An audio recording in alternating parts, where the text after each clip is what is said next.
السلام علیکم پاکستانیوں، ایک نئی ویڈیو کے ساتھ حاضر ہوا ہوں۔ پاکستانیوں، ابھی سپریم کورٹ کے فیصلے پر ہی بحث کرنی ہے۔ انہوں نے تو جو ان کو کہا گیا وہ فیصلہ دے دیا، لیکن یہ ہے کہ اپوزیشن کے لیے انہوں نے نئی راہ ہموار کر لی۔ اچھا، حیران کن بات یہ ہے کہ ان ججز نے ابھی تک یہ جواب نہیں دیا کہ ان 12 ججز کو ایک گھر میں اکٹھا کس نے کیا تھا، اور دوسری بات یہ کہ رات 12 بجے عدالتیں انہوں نے کس کے کہنے پر لگائی تھی، جو کہ تاریخ میں کبھی نہیں لگی۔ بھٹو کو بھی اگر انہوں نے ماروائے عدالت قتل کیا تھا یا فیصلہ دے کے پھانسی پہ لٹکایا تھا، تو وہ بھی اس طرح رات کے 12 بجے عدالتیں انہوں نے نہیں کھولی تھی۔ لیکن اس دفعہ ہوا کچھ یوں کہ ایک تو رجیم چینج کا آرڈر آیا تھا امریکہ سے، جو کہ انہوں نے فالو کرنا تھا ہر حال میں، اور دوسری بات یہ کہ جب اسمبلی وزیر اعظم نے ختم کر دی کسی طریقے سے، تو نئے الیکشن کس کے حق میں تھے؟ نئے الیکشن ملک کے حق میں تھے، عوام کے حق میں تھے۔ اگر نئے الیکشن ہو جاتے تو کون سی قیامت آ جاتی؟ اس وقت تو اکانومی بھی اچھی تھی، $22 ارب اضافی پڑے تھے۔ وہ تو الگ بات جو انہوں نے 40 دن میں وہ 22 ارب ختم کر کے 14 ارب کھا لیے اور 8 ارب چھوڑ دی۔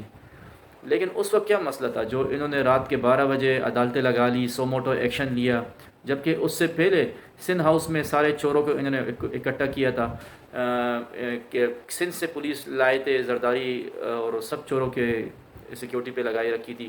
اس وقت تو یہی ججز سو رہے تھے، اس وقت سپریم کورٹ اپنے ترازو میں ٹماٹر اور آلو بیچ رہی تھی، اس وقت کوئی سو موٹو ایکشن نہیں لیا جا رہا تھا۔ سو موٹو ایکشن تب لیا گیا جب ان کی ساری پلاننگ پہ عمران خان نے پانی پھیر دیا اسپیکر کے رولنگ پر، تب انہوں نے سو موٹو ایکشن لیا۔ اور کس کے کہنے پر لیا؟ ان کی نسلیں بھی یہ جواب دے گی کہ یہ انہوں نے کس کے کہنے پہ دیا۔ تو پاکستانیوں، وہ تو سو موٹو ایکشن لے لیا، عدالتیں انہوں نے کھول دی۔ اس کے بعد آپ خود اندازہ لگائے، جو پارلیمنٹ آئین اور قانون بناتی ہے اور اس پر عمل درآمد سپریم کورٹ کو کرنا ہوتا ہے، ان ججز کو اسی آئین کی پیروکاری کرنی پڑتی ہے۔ اچھا، اسی پارلیمنٹ کو یہ سپریم کورٹ سبق سکھا رہی ہے کہ آپ نے اجلاس اس ٹائم بلانا ہے عدم اعتماد کا، اس ٹائم آپ نے عدم اعتماد کی کارروائی شروع کرنی ہے، اور اس ٹائم آپ نے عمران خان کو اتارنا ہے، اور اس ٹائم پھر آپ نے شہباز شریف کو وزیر اعظم بنانا ہے۔ بس کچھ بھی ہو جائے، شہباز شریف کو وزیر اعظم بنانا تھا، اور یہی حرکت انہوں نے وہاں پر لاہور میں بھی کی، جس طرح انہوں نے حمزہ شہباز کو وزیر اعلیٰ بنا لیا۔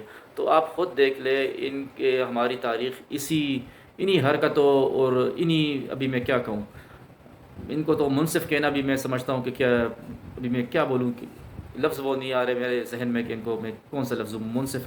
اچھا، اب ان کی سیلری دیکھیں۔ ڈنمارک جو انصاف اپنی عوام کو، ڈنمارک کے چیف جسٹس، پوری دنیا میں سب سے بہترین عدالتی نظام ڈنمارک کا مانا جا رہا ہے، اور وہاں کی چیف جسٹس کی سیلری ہے 53,000 ڈنمارک کے جو پیسے بنتے ہیں، وہ پاکستانی روپیز میں اگر آپ کنورٹ کرو تو تقریباً 14.5 یا 15 لاکھ روپے کے قریب بن رہے۔ لیکن وہ انصاف دینے میں سب سے پہلے نمبر پر ہے اس وقت موجودہ جو سروے کیا گیا۔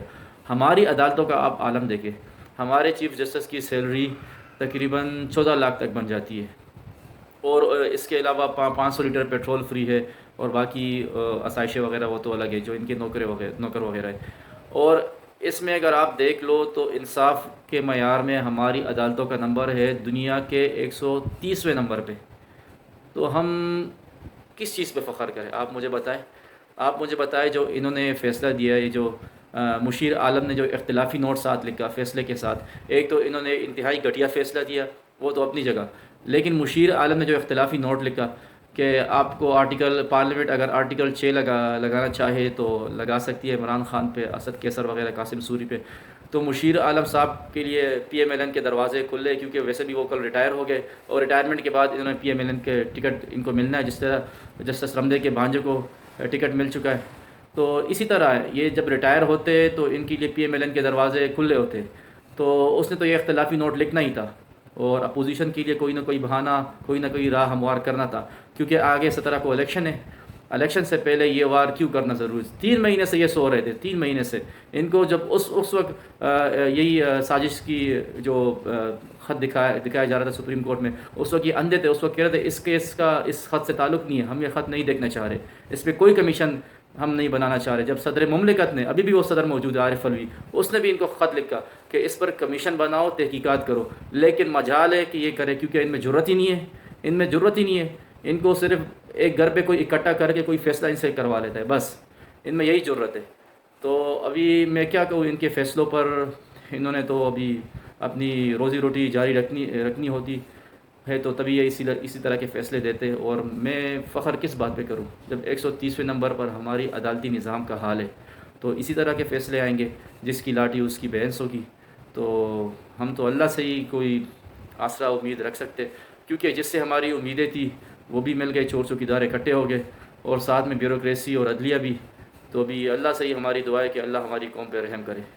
انشاءاللہ نیکسٹ ویڈیو کے ساتھ دوبارہ حاضر ہوں۔ اللہ حافظ۔